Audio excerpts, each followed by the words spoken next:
Você sabia que o Bolsonaro decretou estado de sítio no Brasil? Não sabia? Não sabia disso? Que nesse momento o Brasil está em estado de sítio? Bem, talvez você não saiba porque isso não aconteceu. Isso é um delírio bolsonarista que começou a ser propagado ontem à noite. Eu vou pôr para vocês aqui algumas cenas dos bolsonaristas acampados em Brasília que começaram a espalhar, sabe-se lá de onde, tiraram que o Bolsonaro havia decretado estado de sítio. E eles estavam emocionados porque haveria finalmente um golpe militar no Brasil. Vamos ouvir aqui esses depoimentos emocionados. Assistam. Meus amigos e minhas amigas de todo o Brasil, desculpa pela emoção, mas a nossa luta, a nossa garra, valeu a pena. Ficamos sabendo agora que o presidente da República, Jair Messias Bolsonaro, resolveu agir. E a partir de agora, o Brasil está em estado de sítio.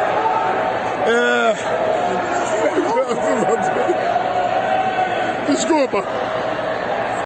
Boa noite. Pessoal, estamos aqui direto de Brasília com o meu amigo lá de Lages, veio junto na Sacramento, com o Evaldo, e conseguimos, fizemos parte conseguimos estado de sítio, vamos tirar os vagabundos de lá, conseguimos tirar os 11, nós fizemos nossa parte, viemos para Brasília, levantamos o cu da cadeira e viemos para Brasília fazer a nossa parte. Está aqui, estamos na concentração, participemos da história do Brasil, nós conseguimos, gente, conseguimos, e passo essa notícia para vocês. É sério, você tem pessoas, seguidores do Bolsonaro, em Brasília, que estavam felizes, estavam celebrando, porque, sabe, estava rolando um boato de que havia começado o golpe militar no Brasil. Como eu falei, esse é o grau de delírio dessas pessoas. É o estágio no qual as coisas chegaram. Além disso, também, que está acontecendo agora, né, e que vai começar a impactar o Brasil também, já está impactando, mas começar a piorar gradativamente, é a paralisação feita por caminhoneiros pelo país, né? Uma parte dos caminhoneiros está apoiando o presidente e eles, como resposta ao não evento do dia 7 de setembro, resolveram trancar algumas BRs, resolveram bloquear algumas rodovias, e isso está gerando uma paralisação no país, né? Está atrasando entrega de produtos, entrega de alimentos, ou seja, vai causar desabastecimento, e daí o presidente da República, compreendendo que isso aí, né, essa paralisação dos caminhoneiros, mais vai afetar a imagem dele do que ajudar em alguma coisa, mandou o seguinte áudio para os caminhoneiros. Fala para os caminhoneiros aí que são nossos aliados, mas esses bloqueios aí atrapalham a nossa economia. Isso provoca desabastecimento, inflação, prejudica todo mundo, em especial os mais pobres. Então, dá um toque nos caras aí, se for possível, tá? Liberar, tá, ok? Pra gente seguir a normalidade. Deixa com a gente em Brasília aqui agora. Não é fácil negociar, conversar por aqui com outras autoridades, não é fácil. Mas a gente vai fazer a nossa parte aqui, vamos buscar uma solução para isso, ok? E aproveita aí, em meu nome, dá um abraço a todos os caminhoneiros aí. Valeu! Ou seja, o Bolsonaro está aqui pedindo para que os caminhoneiros que ele havia mobilizado para o dia 7 de setembro, que estimulou esses caminhoneiros a irem para Brasília, ele está pedindo para que esses caminhoneiros parem de fazer tumulto, parem de fazer caos, porque isso vai ferrar com ele. E daí os caminhoneiros ficaram confusos. Eles não entenderam isso, porque assim, mas o presidente que me convoca, mas o presidente que me estimulou para isso, e agora ele quer que eu pare com isso. E daí o Zé Trovão, que é um dos caminhoneiros, né, um dos líderes desse grupo de caminhoneiros radicalizados, ele vai e grava um áudio. Ele está nervoso, porque, obviamente, está se sentindo traído pelo presidente. O Zé Trovão, basta pensar que foi alguém que instigou atos antidemocráticos, está foragido, com ordem de prisão contra ele, está foragido, e ele grava um vídeo choramingando porque ele sente que agora foi em vão isso aqui. Vamos ouvir o Zé Trovão, líder dos caminhoneiros, desse grupo de caminhoneiros pelo menos, né, falando sobre agora esse impasse. Fala aí, pessoal, Zé Trovão por cá. Hoje é dia 9 de setembro de 2021. São exatamente 1h35 minutos da manhã, tá? Vocês podem ver minha cara de cansado aqui, estamos o dia inteiro lutando. E agora está rodando nas redes sociais que o presidente da República fez um áudio que vazou pedindo para que os caminhoneiros liberassem as pistas e voltassem a trabalhar. Ok. Esse áudio pode ser falso, pode ser verdadeiro, pode ser o que for. Presidente da República, se o senhor realmente quer que nós abrimos as pistas, se o senhor realmente quer que a gente volte a trabalhar, eu tenho duas coisas para dizer para o senhor. Primeiro, a minha vida está destruída porque eu estou hoje sendo perseguido politicamente, com mandato de prisão e passando por tudo com risco de nunca mais ver minha família. Porque eu não vou para uma cadeia, porque eu não sou bandido. Outra coisa, presidente, nós queremos que o senhor fale para o povo brasileiro isso. Que o senhor faça um vídeo, fale a data, fale o dia. E que o senhor peça para nós, caminhoneiros, abrir. Porque daí sim nós vamos fazer vídeos pedindo para liberar as pistas. Sem isso, presidente, eu não vou fazer. Porque a gente não dá mais para confiar em áudios, em vídeos, sem data, sem nada. Porque pode ser coisa antiga. O que nós precisamos é disso. Se o senhor quer realmente isso, peça isso para nós, diretamente. Nós estamos aqui, sempre apoiamos o senhor. Eu estou na rua, estou lutando junto com o povo brasileiro pelo teu governo, pelo senhor e pelo nosso país, pela nossa democracia. Então, presidente, veja bem tudo o que está acontecendo, não só na minha vida, mas na de tantos, como do Wellington Macedo, Oswaldo Eustáquio, Sarah Winter, tá? Daniel da Silveira, que está preso. Então a gente precisa resolver tudo isso, porque o Brasil não pode continuar desse jeito, presidente. Nós precisamos de uma resposta do senhor. Se é para abrir, o senhor faça um vídeo, fale data, hora e nos peça. Daí a gente vai atender o senhor. Tá ok? Fica aqui o meu recado. Uma boa noite, presidente. Eu sei que são muitos assuntos que a gente tem que abordar hoje, porque estão todos relacionados, mas tem a ver ainda com o 7 de setembro. Porque, por um lado, a gente tem visto, né, essa desorientação dos bolsonaristas, eles não sabem o que está acontecendo, eles estão perdidos, eles estão desorientados. E isso se parece muito, mas parece muito mesmo com o pessoal do QAnon nos Estados Unidos, após a vitória do Joe Biden, quando eles tentam invadir o Capitólio e não conseguem, e daí o Trump sai do cargo e a coisa acaba, né? E daí o pessoal, os trumpistas desse QAnon aí, eles ficam perdidos. Eles, gente, mas o Trump não ia acabar com os democratas, o Trump não ia dar um golpe de Estado, o Trump não ia tomar o poder, o que aconteceu? O que está acontecendo? E daí ficam perdidos e não sabem como reagir. Eu vou ler para vocês aqui algumas conversas de WhatsApp. Está acontecendo desde o dia 7 de setembro. Os bolsonaristas estão totalmente desorientados. Quem está acompanhando, quem monitora os grupos de WhatsApp, está contando aqui que eles estão todos batendo cabeça sem saber como reagir.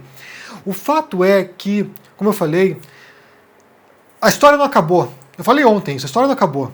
Muita coisa ainda vai correr embaixo dessa ponte. Não sabemos se vai rolar o impeachment do Bolsonaro, não sabemos se ele vai ser cassado no TSE, não sabemos nada. O que sabemos é que o Bolsonaro não vai parar, ele não vai desistir, ele vai continuar tensionando, vai continuar pressionando, vai continuar causando caos, e quem sofre as consequências disso são os brasileiros. O Bolsonaro causa o caos e quem sofre é você aí no final da cadeia, que vai ter que agora arcar com o desabastecimento, que os caminhoneiros estão paralisados, vai ter que arcar com o preço das coisas, que não para de subir, vai ter que arcar com combustível a R$7 e assim por diante. Então quem arca com o preço do caos que o Bolsonaro implementa é o brasileiro. Inclusive os próprios bolsonaristas vão arcar com o preço disso, né? Além da prisão também, alguns deles que vão parar em cana por causa de atos antidemocráticos. Mas basta compreender que quanto mais tempo esse cara passar no poder, pior é para o Brasil. Pior é para você, brasileiro, sendo bolsonarista ou não. Quanto mais esse cara ficar no poder, pior para o Brasil. Ele tem que ser removido o mais rápido possível. E daí, eu quero ler para vocês uma thread no Twitter aqui, publicada pelo Fernando Horta. Ele é um historiador, foi candidato a deputado, se não me engano, na última eleição, não se elegeu, mas ele publicou aqui uma sequência de tweets que são intrigantes. São bem intrigantes, para ser bem sincero. Se não for verdade isso, embora eu tenha verificado algumas informações e algumas correspondem ao que ele disse, mas se não for verdade isso, é um belo fanfic. Mas o que o Fernando Horta fala é que o golpe foi tentado no dia 7, do dia 6 para o dia 7. Tentaram dar o golpe e não deu certo. Eu vou ler para vocês aqui esses tweets para vocês entenderem o que pode ter acontecido nos bastidores. Como eu falei, alguma parte disso aqui está na imprensa, você encontra reportagens falando sobre isso, e outras partes eu não sei se o Fernando Horta possui alguma fonte que tenha revelado isso para ele. Mas eu vou ler para vocês e quero saber depois o que vocês pensam sobre isso. Então, diz o Fernando Horta: Bolsonaro tentou o golpe e ele não aconteceu. O que teria dado errado? O que efetivamente aconteceu para que os planos golpistas fossem frustrados? Seria apenas um erro de cálculo de Bolsonaro? Seria o fato de o Brasil ter instituições fortes? Siga o fio para entender isso. É completo consenso que o que aconteceu no dia 7 de setembro foi uma tentativa de golpe. Por isso, todos os jornais e todos os partidos falam que Bolsonaro acabou. Sabem todos que a tentativa falha não faz com que Bolsonaro pare de tentar. E esse é todo o problema de Arthur Lira. Para entender o que aconteceu, precisamos olhar para o dia 6 de setembro e não para o dia 7. Em especial para o final do dia. O que sabemos até agora já nos permite algumas interessantes explicações. Desde o início da semana, os hotéis de Brasília foram sendo tomados, especialmente os hotéis de menores preços. Isso indicava o deslocamento antecipado de um bom número de pessoas com alguma capacidade financeira ou que estavam sendo financiados. No dia 6, quase todos os hotéis mais baratos de Brasília estavam lotados. Esse movimento não passou despercebido pelo STF e todo o aparato de inteligência por ele montado, já que a Polícia Federal e a BIM são tributárias do Bolsonaro. A partir das 12 horas do dia 6, a PM do Distrito Federal iniciou os planos de isolamento da região central da cidade, a esplanada dos ministérios, como parte do plano de segurança que é sempre imposto em caso de manifestações. Da forma como foi planejada, Brasília fecha a entrada do povo nos locais de poder de forma muito fácil e efetiva. Apesar de planejada por um comunista, essa é uma característica urbana de Brasília muito útil aos poderes constituídos, basta que a PM coloque barreiras no lugar. Por volta das 18 horas, numa ação claramente planejada aos moldes militares, bolsonaristas resolveram testar a água. Um grupo de cerca de 600 pessoas passou a retirar as barreiras e os isolamentos e abrir espaço para os grandes caminhões que já estavam na cidade. Esse destacamento avançado com missão de reconhecimento foi abrindo espaço sem a oposição da PM do Distrito Federal. A PM do DF é talvez uma das mais bolsonaristas do país. Aqui, 7 em cada 10 homens votaram em Bolsonaro. As PMs aplaudiram literalmente os manifestantes contra Dilma. Ibanez, o governador, além também de ser bolsonarista, está envolvido até o talo com maracutaias da saúde, juntamente com a Precisa e Ricardo Barros. Para saber mais, acompanhe o deputado Leandro Grass. Ocorre que o governador convenientemente não estava no Distrito Federal. Estava tudo armado para uma pequena indisciplina da PM de Brasília, que seria o aviso para que o movimento incendiasse no país inteiro. Tudo passaria como uma azarada falta de ordenamento, porque o governador não estava no seu lugar. Brasília pela manhã daria o tom do golpe. Caso as mobilizações prometidas em número chegassem a Brasília, Bolsonaro faria da Paulista apenas seu palco de completo sucesso. O presidente contava com pelo menos 1 milhão de pessoas em Brasília, e com isso, a pressão sobre as outras polícias dos estados seria insustentável. Para entender o que deu errado, precisamos voltar à noite e madrugada do dia 6. Percebendo a fúria com que os bolsonaristas progrediam, destruindo as barreiras na esplanada e a complacência inicial da PM, vários atores políticos, como o deputado Paulo Pimenta e o Ricardo Noblat, passaram a ligar incessantemente para o governador Ibanez e usar suas redes para denunciar o estopim do golpe. Essa gritaria inicial chegou ao presidente do Supremo, que, com a corte em uníssono, entrou em contato direto com a PM do Distrito Federal exigindo providências. A resposta da PM, pelo que apurei, foi puramente protocolar. O STF não é a autoridade imediata a que a PM precisa dar satisfação. No fim, a Constituição fala que as PMs estão subordinadas ao Exército e aí veio o segundo golpe de mestre do STF. Fux ligou direto para os comandantes militares, ainda durante a madrugada, avisando que caso as PMs seguissem o comportamento leniente, ele, o Fux, chamaria a Garantia de Lei e Ordem, GLO, e convocaria as Forças Armadas para deter os manifestantes. É preciso compreender este ato para entender o dia 7. O que o STF fez foi adiantar uma tomada de decisão do Exército Brasileiro. As Forças Armadas esperavam primeiro a mobilização popular prometida para então apoiarem o levante.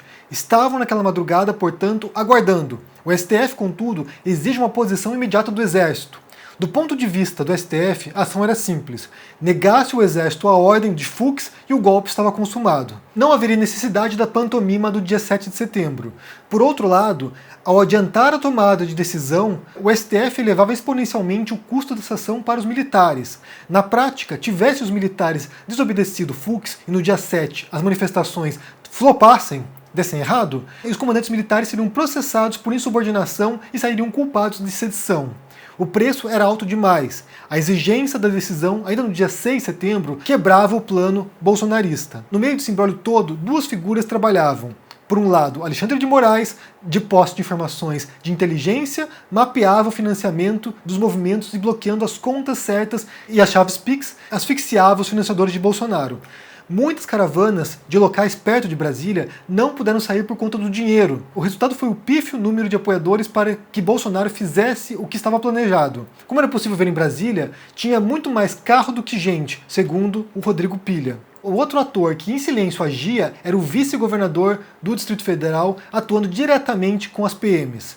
Na falta de Ibanez, a desculpa das PMs para a inação não seria mais possível. O comportamento dual do governo, ora apoiando Bolsonaro, ora obedecendo o STF, já é em si golpista. Mas o vice-governador compreendeu que recairia sobre ele toda a culpa de uma malfadada sedição que ocorresse nas PMs de Brasília. Novamente, o STF aumentava o custo da tomada de decisão e o vice precisou garantir as PMs na linha. Com a recomposição das linhas hierárquicas do Exército a partir da cobrança do STF na madrugada do dia 6, e com a lealdade das PMs, ainda que a contragosto, garantidas, a margem de sucesso do golpe de Bolsonaro era pequena. No final do dia 6, percebendo seus planos diminuírem a possibilidade de se realizar, os filhos do presidente foram até os manifestantes que faziam a frente para o movimento na tentativa de insuflar o apoio necessário para a sedição no dia seguinte e também para impactar a PM. Não funcionou. Tirando os apoiadores do fascismo e do Bolsonaro, os outros agentes são os que chamamos de atores racionais e fazem o cálculo de custo e benefício das suas ações. Precisam, contudo, de informações completas e corretas para esse cálculo, e isso eles não tiveram. A tensa madrugada do dia 6 de setembro, que virou com fogos de artifício o tempo todo, determinou o fracasso do golpe do dia 7. O STF subiu o custo das ações políticas de outros agentes e diminuiu o acesso desses agentes às informações que precisavam para a tomada de decisão. As ações não foram coordenadas entre atores políticos que saíram denunciando a posição claudicante da PM no dia 6 e o STF que colocou a faca nos peitos dos comandantes militares, mas de alguma forma elas foram complementares. O golpe naufragou. Não podemos, contudo, achar que ele não foi dado, que Bolsonaro não cometeu crime porque o resultado não foi alcançado, como é o argumento dos defensores do governo da CPI. Se deixarem Bolsonaro solto, ele tem mais um 7 de setembro para tentar e mais um ano para planejar. Eu vou pôr para vocês aqui embaixo, no comentário fixado, o link dessa thread do Fernando Horta, e quero saber o que vocês pensam sobre isso, porque, como eu disse, algumas dessas partes daquilo que o Fernando Horta disse foram cobertas pela imprensa, a gente viu em tempo real, essas coisas estão disponíveis para que qualquer um possa conferir, enquanto outras me parecem informações ou que ele está conjeturando a partir do que se deu, ou que ele tem fontes internas aí que passaram esses dados para ele, né? Talvez até deputados, né, o Paulo Pimenta, ou alguém que tenha contado essas coisas. Porque de fato a história ela está amarrada, mas até que ponto que se deu desse modo, como foi relatado, não sei. Mas de fato, como eu falei, é intrigante pensar que houve a tentativa do golpe no dia 6 para o dia 7, e isso foi detido graças às ações coordenadas e estratégicas do STF para isso, né? Pessoas que se adiantaram e percebendo que podia avançar, foram e fizeram uma contra-jogada, um contra-ataque para evitar a tomada do poder pelo Bolsonaro. Eu quero saber o que vocês pensam, primeiro, sobre isso aqui, sobre essa thread do Fernando Horta, se faz sentido isso, como é que vocês entendem, como é que vocês juntam essas peças soltas aí e montam o quebra-cabeça do que se deu nesses últimos dias no Brasil. E também sobre agora a reação dos bolsonaristas que estão desorientados, eles estão perdidos, eles não sabem o que fazer mais. E isso pode ser a favor, isso pode levar a uma quebra de confiança entre esse fanático bolsonarista e o Bolsonaro. Pode ser que as pessoas passem a questionar, olha só, o Bolsonaro é só, sabe, um fanfarrão, ele não sabe o que faz, ele é esse cara aí inconsequente e que está nos usando como bucha de canhão. O que você pensa sobre isso aqui? Deixa aqui embaixo no comentário, deixa o joinha, se inscreva aqui no canal, se torne um membro ou um apoiador para dar uma força e se cuide por aí. Um abração e até mais. Tchau! Olá meus amigos, minhas amigas do canal do Henri Bugalho, esse super amigo. Eu queria fazer um convite muito especial para vocês. No dia 9 de setembro, às 8 horas da noite, eu vou dar uma aula chamada O que os donos do poder não querem que você saiba. O mesmo nome de um livro que eu já escrevi, que se tornou um grande best-seller, e uma aula onde eu vou falar de muitas informações sobre o mundo das finanças e investimentos, que são informações que normalmente não chegam até os pequenos investidores. Você sabia, por exemplo, que o percentual do seu dinheiro alocado na poupança, na caderneta de poupança dos pequenos investidores, é mais de 350 vezes maior do que o que os grandes investidores aplicam na poupança? Pois é, eles não aplicam quase nada na poupança. Onde é que eles aplicam o dinheiro então? O que eles fazem com o dinheiro deles? Como é que é a relação deles com os bancos e corretores e como é que é a relação dos pequenos investidores? Tudo isso a gente vai falar nessa aula e vai falar ainda muito mais coisa. Vai ser uma aula incrível. Não deixe de se inscrever, é gratuito e a aula vai acontecer ao vivo. É só clicar no link que vai estar aqui em cima ou aqui embaixo para se inscrever gratuitamente. E avise seus amigos e amigas também para participar. Um abraço!